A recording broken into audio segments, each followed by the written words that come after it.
ثم امشيها لك روبه.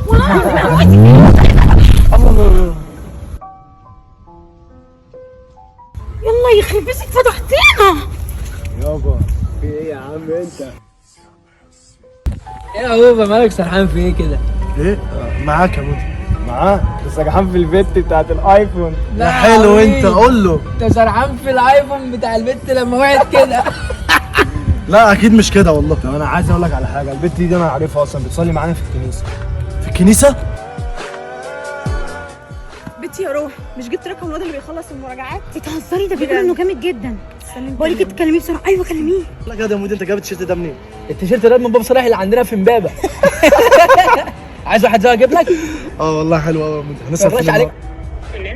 صلاح يا عم قول لنا هنصرف. ايه ده ايه ده؟ الو السلام عليكم. وعليكم السلام. سمعت انت بتخلص المراجعات وكده،